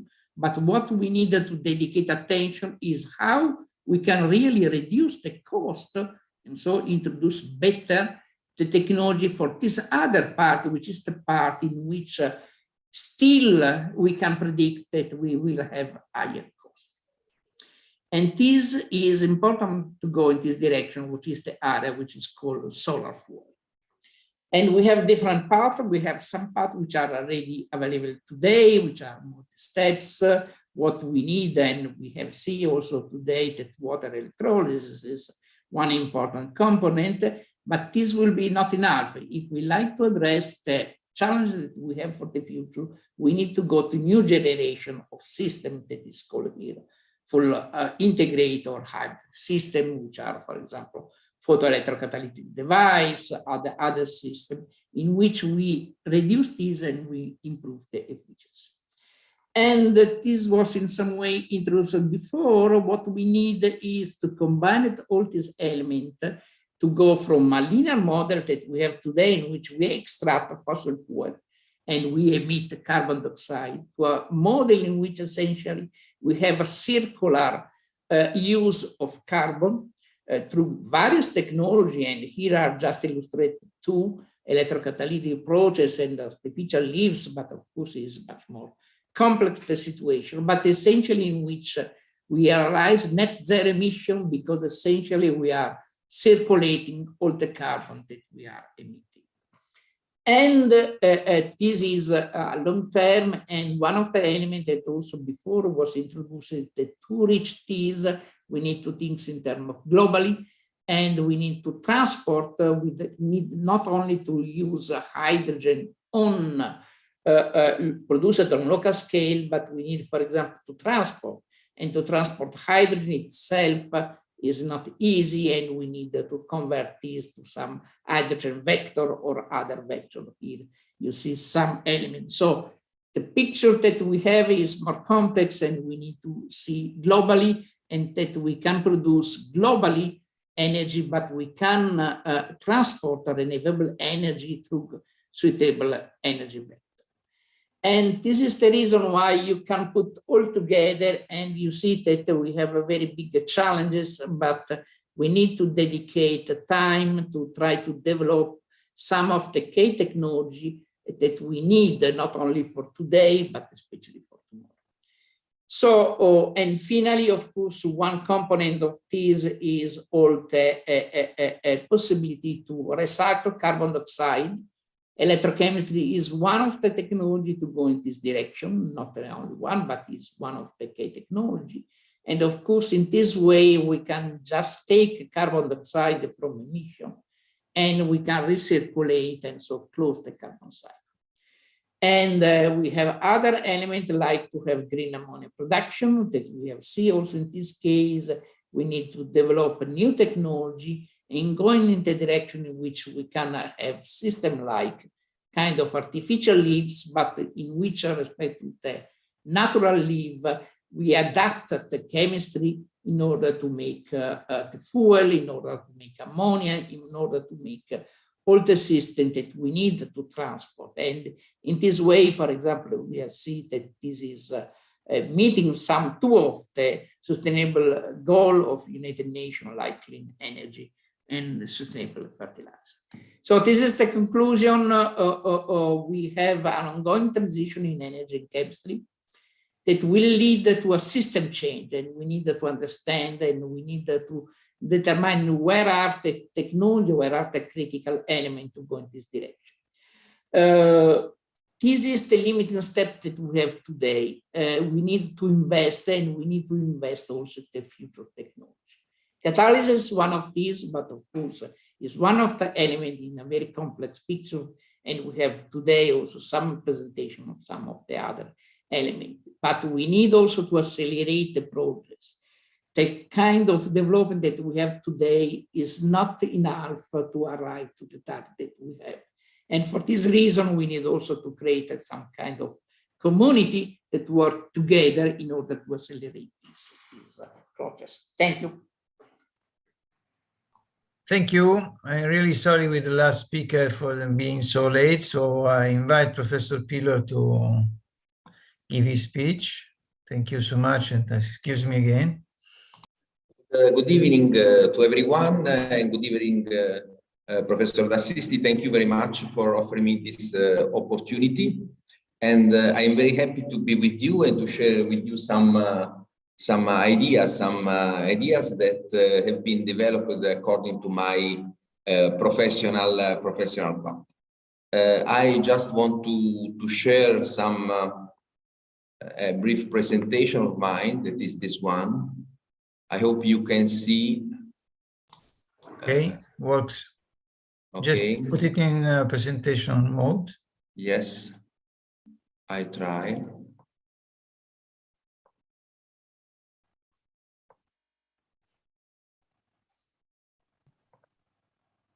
Okay, I hope you can see now. No. Okay. Okay. So I am a computer scientist. I am. No, we cannot see. Giuseppe, we don't see the full screen. We see the screen. You need Yes. to push on the. Giuseppe, Beppe, Yeah. guarda in basso, quella a destra. Sì, sulla riga, vicino al 70%. Ma qui non c'è. No, io credo che lui abbia già messo in modalità full screen, ma devi fare la condivisione dello schermo giusto. Quindi se vai in condivisione, seleziona l'immagine con lo schermo tutto aperto. Ok, just 1 minute, proviamo. Allora, interrompi condivisione, adesso vado qui, presentazione di PowerPoint, ok, torniamo qui. Dovrebbe essere un'immagine piena. Sì, allora proviamo a partire con l'immagine piena. Adesso provo di nuovo a fare condivisione dello schermo e vediamo, niente da fare. No, ragazzi, non... È buona così, vai. È sufficiente? Sì, dai. Posso provare a ingrandirla in maniera tale che penso si possa vedere con chiarezza. Va bene. Allora, thank you very much to everyone for offering me the possibility to share some consideration with you. I will share with you some consideration more than some really scientific contribution. Because now I am involved much more in politics related to digital transition, and so we will share with you some consideration about how this digital transition can be used for sustainable development and what are the relation between these two very relevant fields of interest. First of all, I want to start with some consideration related to the National Research Plan. I've been the coordinator on one table of the National Research Plan. It is a programmatory book, a report. Then the Italian government uses to define the research activities of university and public entities. So it's very important. And now we have finished to develop the research plan for the period 2021-2027. So this plan will define the research of the entire country for 7 years.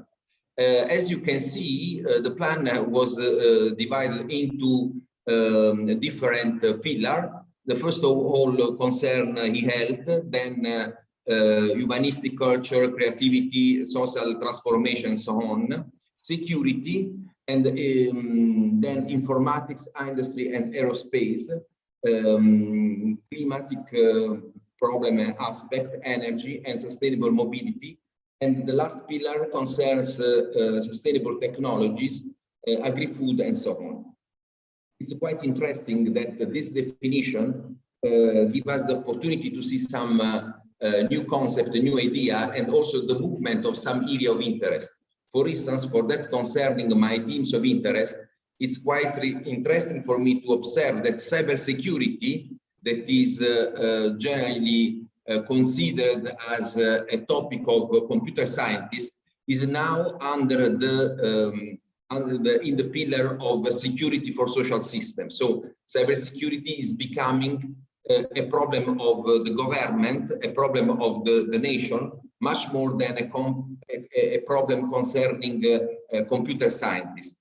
These are very relevant movement in this map that give us a clear idea about some research topic and the different role that they assume in our country, in the society. So my field of interest concerned digital transition and industry 4.0, and therefore I worked on this topic. And also in the description that we have used, that we have arranged for the National Research Plan, we found some specific issues that are very strictly related to sustainable development. So it's quite interesting for me to use this time to share with you some concepts. First of all, concerning the problem of digital transition, I just want to stress that at the moment, Europe and Italy will have to face the double challenge of digital and green transformation. So we have a double objective that concern the digital transition, the digital transformation of the country, and also the green transition. These two different transitions should work together because, as we will show, they are very strictly related. And this is necessary in order to increase the modernity, efficiency, and competitiveness of the country. In this process, research on digital transition is a very relevant area of interest in order to allow the achievement of the SDGs of the 2030 agenda.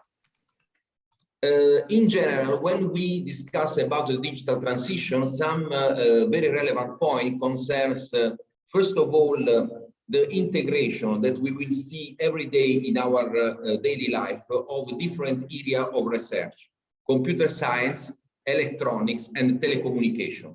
If we give a look to our smartphone, that is a device, an object that each one of us use, in this object, we have an integration, a strict integration of computer science technology, electronics, and telecommunication. Smart device, intelligent devices are strongly characterized by this very strong interaction between these three different areas that in the past, in scientific research, were considered as a different domain of interest.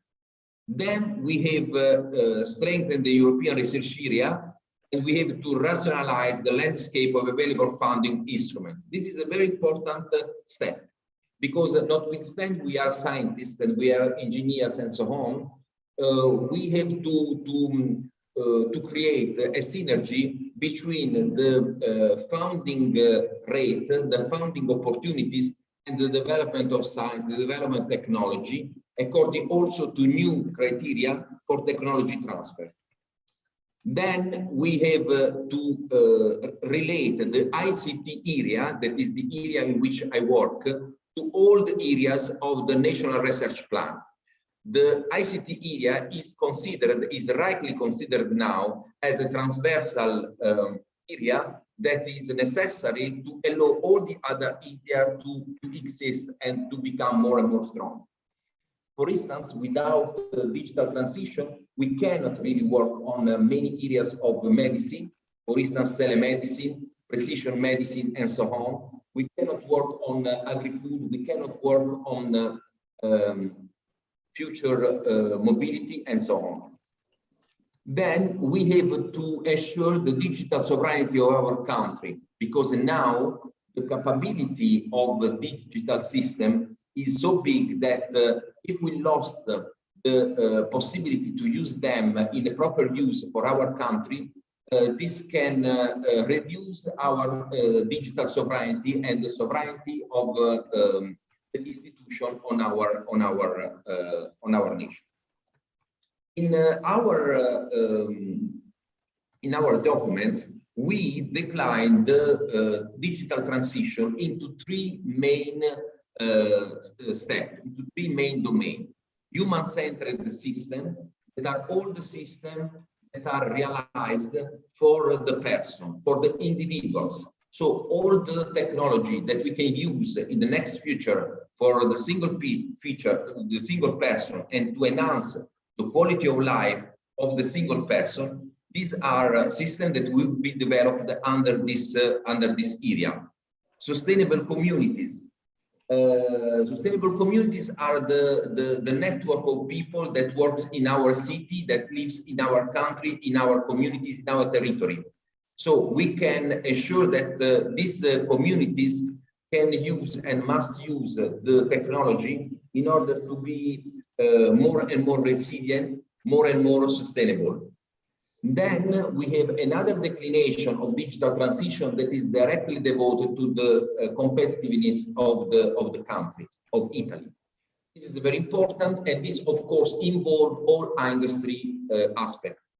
So we have these three areas in which digital transition can be declined to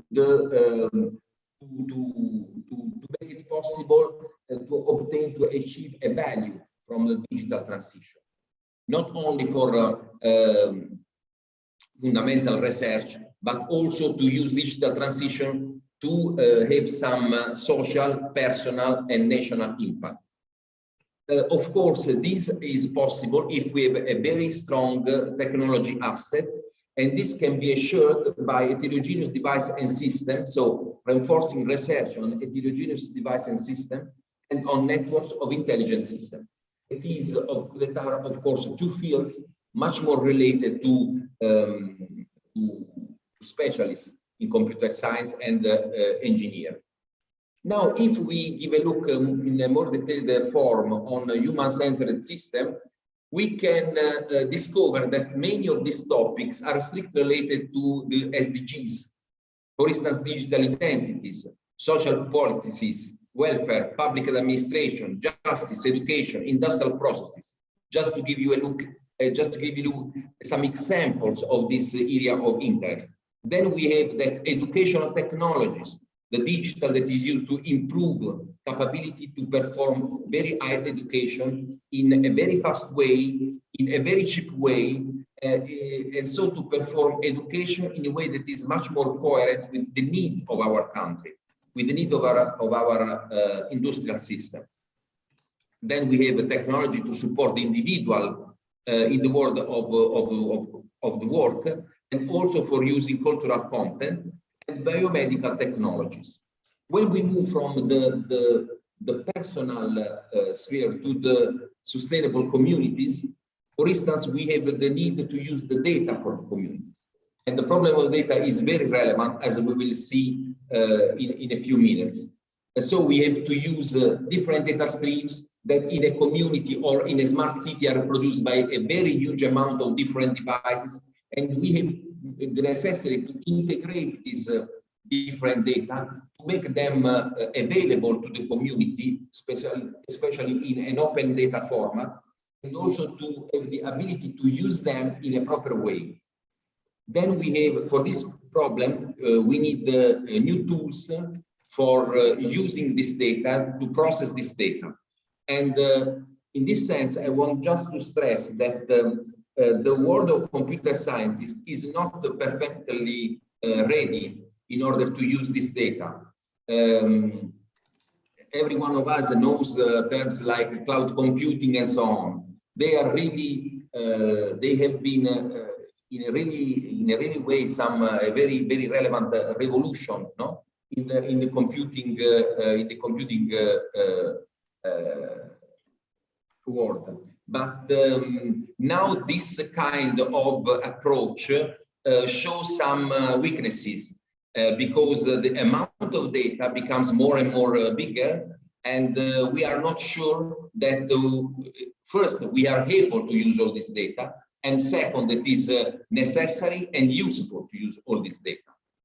Then we have the problem of course, administrative simplification and the necessity to define new working model that is directly connected to the SDGs needs.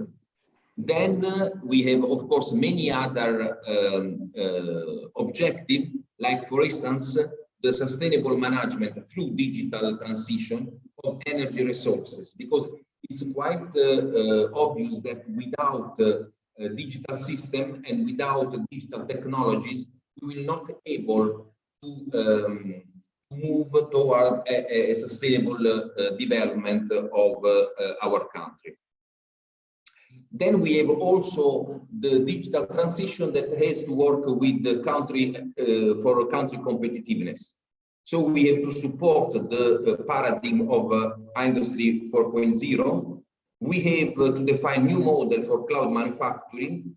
We have to define new workforce management system. We have to improve our data analytics system because we need now to work on a very huge amount of data, and in many cases the effectiveness of the results can be achieved only if we can use in a very real-time way. So we need a very strong computational power, and this also means a very strong energy that should be used for this kind of computation. Then we have, of course, also other action. I want just to focus one aspect that is very relevant, in my opinion, for this community, for this talk. The problem concerns the data. The data is, has been discovered as a very real value for our society. When I were young, computer scientists focused on program, on algorithm. No? We said that I have the algorithm, I have the program, and the value was concentrated on the idea of having a new algorithm, a new program. Now we know that the real value is conveyed by data, and therefore the data is assuming a very relevant value in all companies, in all institutions, and in the society. Among data, we need we want to focus the concept of open data, that are data that are open, that are freely accessible to everyone, without restriction of copyright, cost, and so on, and without any control that limits their reproduction, their use. Of course, open data imply transparencies, and is also they offer the possibility for everyone to use them, and then support the participation of also citizens to the public life, and this make institution much more stronger. So it's very important. They are used for public utility service, for companies, and of course for single individual. But if we were to develop a knowledge society, we need to face with the different relation. In this very famous picture, you can see different a cloud of different set of data and their relation. Each one of these relations should be strictly evaluated, because there are some problems related to the order of the data, they're related to the access of the data, related to the amount of information that this data convey. And in order to face really with this In order to face really with this data, we have two aspects that are very relevant. The first aspect is related to the security. And in fact, we cannot imagine to develop a sustainable future if we do not are able to ensure that our data, that is our value, is secure. And so the field of cybersecurity has become more and more relevant, We cannot imagine how many attacks we have every day to our very relevant database, also at the institutional level. You know, in Italy, there are more than 11,000 different locations in which public data are stored. Indeed, we are not able to ensure security of 11,000 different locations in the country. So it's quite obvious that we need to reflect on this aspect and to define a new path that can put this data in a secure way. This slide is very interesting. In this plot, you can see the different types of critical events that can occur in the next future. And on the axis, you can see the probability. So the event with the very high probability are of course in the right of your screen, and on the coordinate you can find impact. So the gravity of the problem that this event can occur. And of course, at the very critical part of the square, you can see the events that are related to the climate change. So you can see the failure of a climate action, weather extremely variable, loss of biodiversity, natural disaster. But in this position, you can see cyber attack. So cyber attack is becoming a terrifying event that is also that can occur with a very high probability. So it's quite obvious that we need to focus on this aspect with a very, very high attention. And conversely to the common storytelling that say us that don't know, Russian people make attacks and so on. In this map, you can say that the most attacked starts from USA and have as object something that is still in the USA. So USA is the most criminal state in terms of attacks that they produce, and also, of course, that they receive. You have to note that now is extremely easy to try to attack some website, some server, something like this.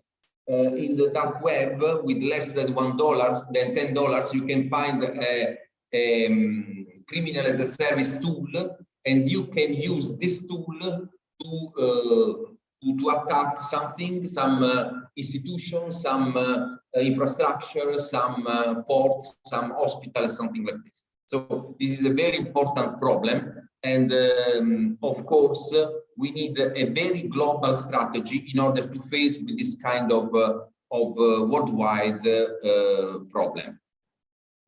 Unfortunately, it's not easy to move in this domain, because as you can see in this slide, if you in 1 minute of internet you move about 1 million terabytes, and in this 1 minute of internet, more than 4 billion users work on the net. And for instance, you can say that in only 1 minute you can have I don't know, more than 59 million messages sent by by WhatsApp. You can say that you have more than 190 million emails that have been sent. This is just in 1 minute.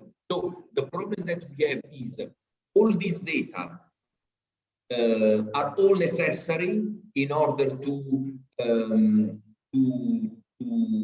design a better future. It's always necessary to have this amount of big data in order to extract knowledge and to use this knowledge for sustainability. Take care that we need a new trade-off between the amount of data that we store, and I want to stress that there is a cost in order to store each bit of our email, or each frame of a video, or each image of our camera. So we need the energy in order to store all this information. And the question is necessary to store all this material and so to waste energy in order to design a sustainable future? So probably now we are moving toward a new world in which we can use technology, but in a much moderate way, because we need to define a nice trade-off between the technology that we need to use, and the sustainable world that we want to design. So this is our choice. And of course, this decision must be taken at the country level, because it's quite obvious that there is a worldwide solution, but each country has its own degree of innovation, and we need to make some common decision in order to use technology, and digital technology in particular, in the right way. So this is what we want now on which we are working now, also at governative level. And in this frame, the role of human factor is very important, because we need that each person has to assume some individual behavior that must be aligned with a political and strategic framework of our country. On these themes, we are now working also with the national project and so on. I thank you very much for your attention, and if you have questions, I'm very happy to try to reply. Thank you.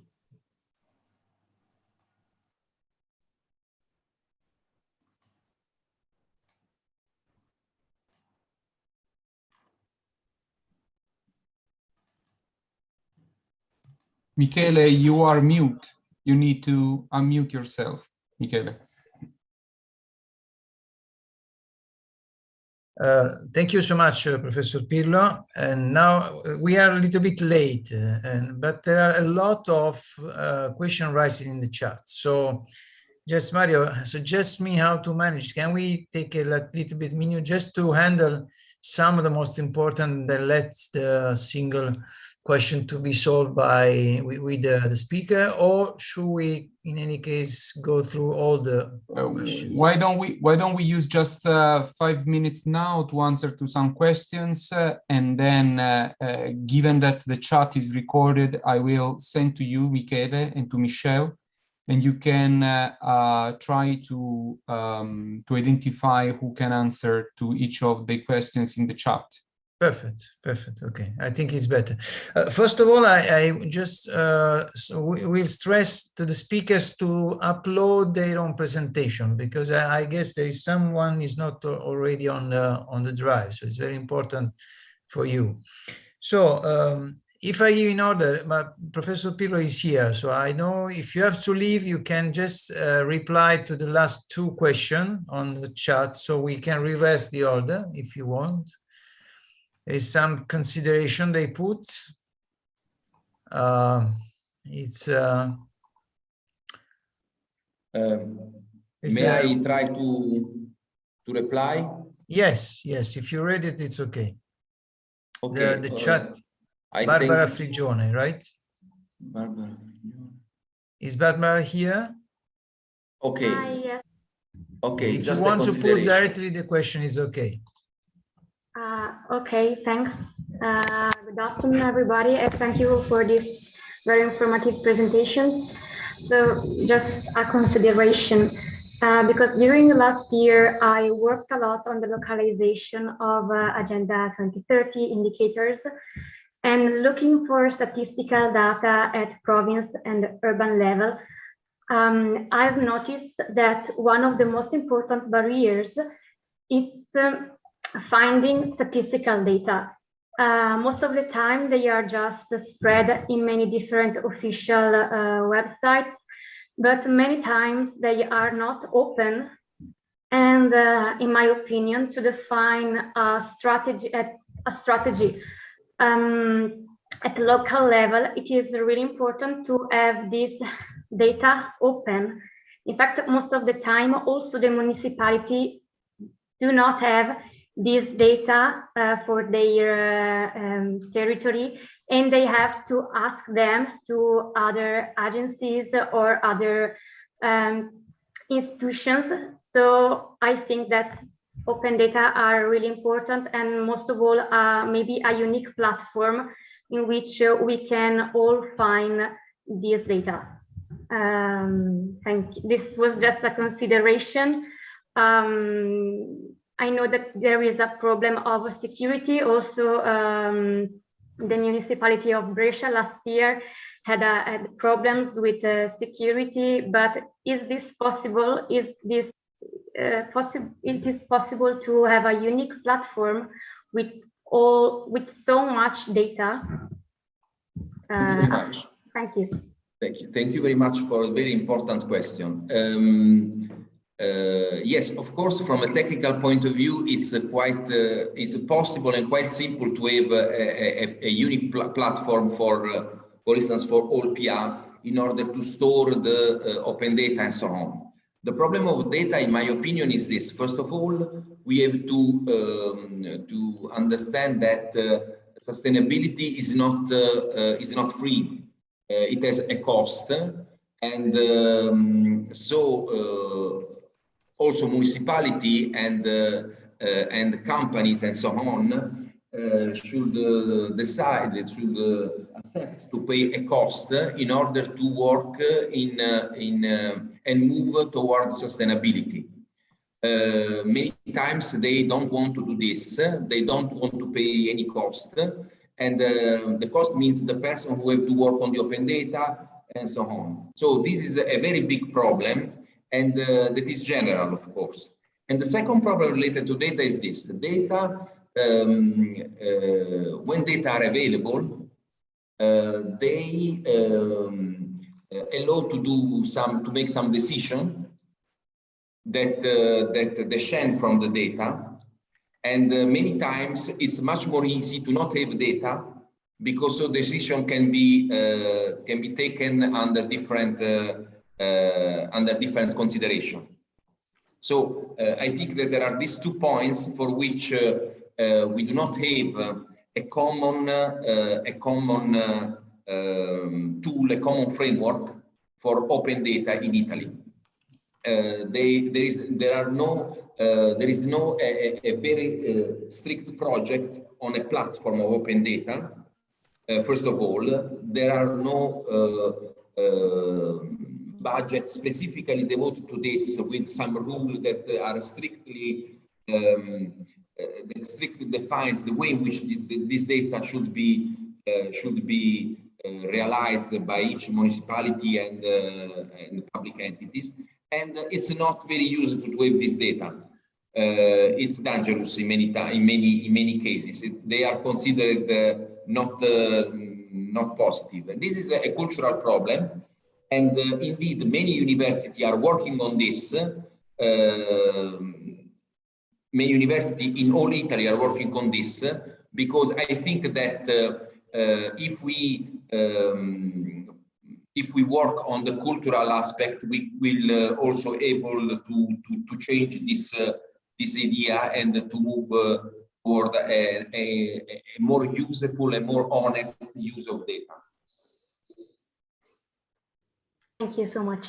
No, you are welcome. Okay, Thank you, Professor Pillo. So I think it's okay for your contribution. Thank you very much. Thank you so much again. Bye.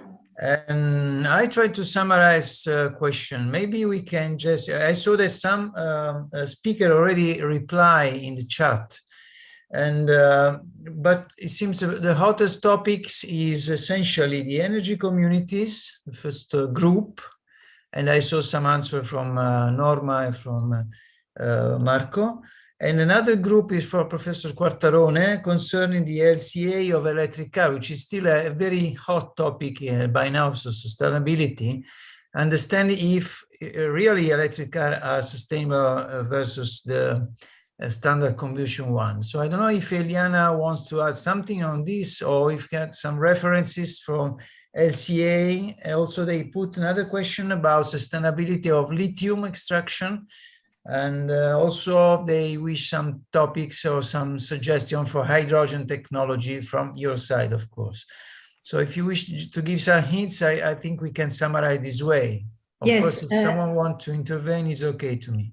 Yes, life cycle assessment is very, very important and basic when you develop a new materials and design a new materials, because in your lab scale you can synthesize or produce the best materials ever. But if the sustainability in terms also of cost, economic viability is fundamental. So I don't know, I don't have any reference because it depends on the world of batteries and hydrogen is so large. So we probably, I can find eventually and check, but it's so huge, so it's quite difficult to put some reference now.